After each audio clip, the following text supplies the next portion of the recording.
All right, can we say that? College edition, guys. After watching this weekend, can we say the ACC will not have a college football playoff team this year? I think it should be something discussed at a high level. The conference is terrible. I don't think a 10-2 ACC team is better than a 9-3 SEC team. And here's your problem. If you reward these teams for simply being the best of a motley, flea-ridden crew, you're setting up a bad situation where you're empowering teams to play less teams. You're taking away any reason. Like, for instance, if you keep Texas out at 9-3, let's say they beat A&M, you will have essentially penalized them for playing Ohio State on the road to open the season versus teams in the ACC who play no one all year round.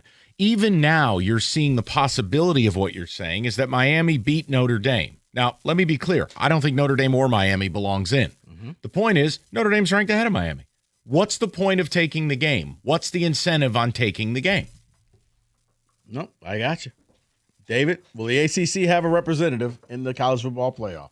They will. They will, but Should just they? like Mike's, they should not. They will, though. No, and you're okay to answer it that way. Because I found myself like, geez, Mike was right.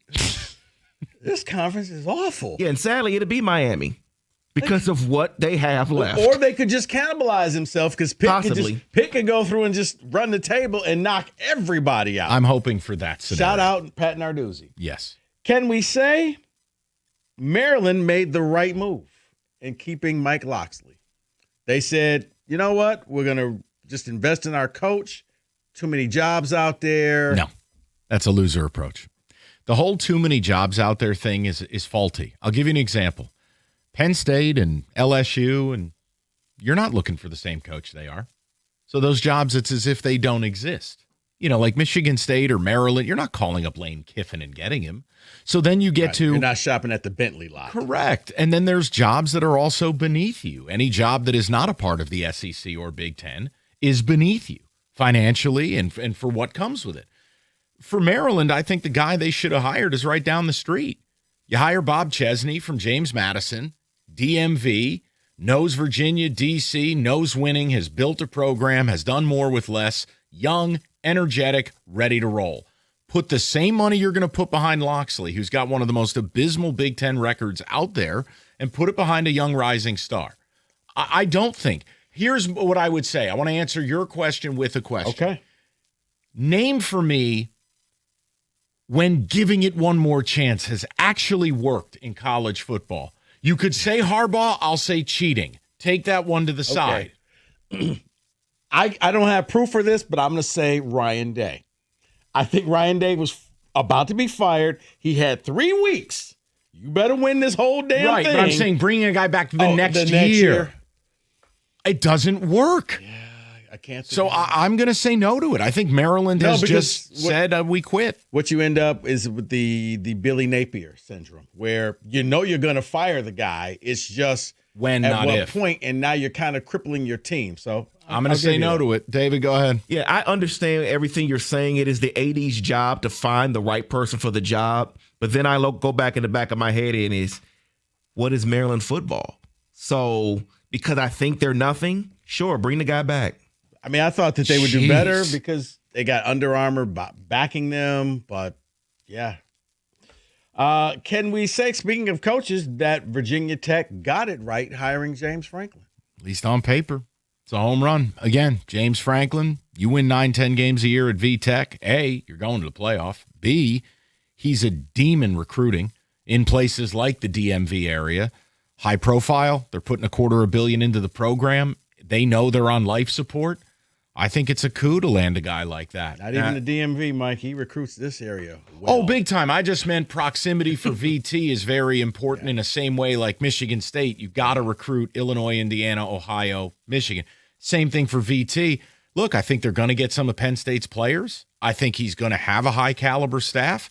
And let's face it, whatever shortcomings he has, that he doesn't beat Michigan or Ohio State. Not to worry about that in the ACC. I think it's a look. I'm just salty. MSU was never in a position to try because they're sitting around playing Rubik's Cube. Got to have a job opening first. Well, What's the holdup, Well, boss? I think, you know what? We're going to flowchart this back to the previous question. I think that Michigan State's going to put themselves in the same category as Wisconsin, where they're going to bring back the coach. I don't know this for a fact.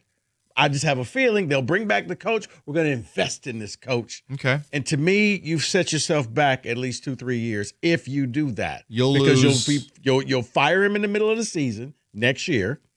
So that season's written off. And then you'll bring in another coach who will have to take a year to get his system implemented. Yeah. And then in year 2, hopefully you got something. If that's the move they make, cool. They will have told you they're a wholly unserious football program. You'll lose tens of thousands of season tickets. You'll lose more donor money. And to your point, no coordinator with professional options will sign on to a sinking ship for a guy who's on the hot seat. And, yeah, they can do whatever they want to do. I don't even have the passion to yell about it anymore.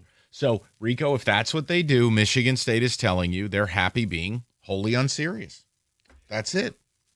Kenny, this one's for you. Can we say Georgia will win the SEC? Not ready to go there yet. I still think it's a little bit more open, but I'm very encouraged by what I saw against Texas. Michael? You ask Getty. No, I'm saying it's for him, but I'm going to say no. I think they're a playoff team. I think this is some of Kirby's best coaching. They don't have a lot of NFL talent. They've only got, if you care about early scouting and stuff, they've only got 2 of the top 100 players going to the NFL.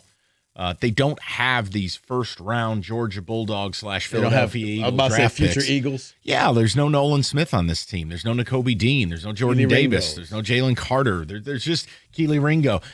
Look, but Kirby is making it happen. And I thought that plan on Saturday night, it felt like they took the time machine to Stetson Bennett land. The game plan by Mike Bobo was perfection. They have enough to beat most teams. I just think when the chips are down, if they got to go against Texas A&M, if they got to go against Ohio State, I think they'll fall short. See, and that's what you just said, because I don't – wonderful win, but I don't believe in Texas. Fair. So I'm waiting to still see the Georgia of old. That's Texas. Texas is not good. And they'll probably still find a way to get in the playoff. Well, Texas will, but they're not good. Okay. And by the way, this is the first time I've been impressed by a Georgia game plan in quite some time. So, sure. I mean, if this is the first time, that's wonderful progress. I need to see more before I can be like, yes, that's the team. Well, it's funny you said that. I got 2 more, David, but can we say that we really don't know what Texas is? Oh, we know what they are. I don't, because every time I've written them off, then they go out there like, oh, well, okay, maybe Texas is back. You put Arch through adversity, and he will continue to do what he did in the third and fourth quarter of the game. He will show himself to not be a good quarterback. That's what he is. I know what Texas is. They follow what he does. Finally, guys, can we say that Ohio State may be better than last year's team? Yes.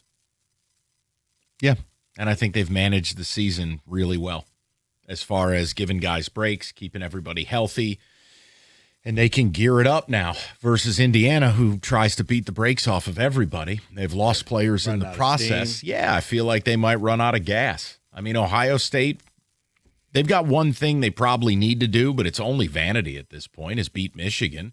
Other than that, they're the favorite to win it all. And them, along with Texas A&M, seemingly tower over everybody else. So, yeah, I think there's a shot they are better. I'm going to sound like an arrogant Michigan fan when I say this, but you're welcome, Ohio State. Because us beating them again last year created this monster. No, I'm serious. They are focused now after that loss, and they are going in full steam. They are a much better team this year. Can we say sorry, that? guys. I'm sorry. I love it, David. 97-1.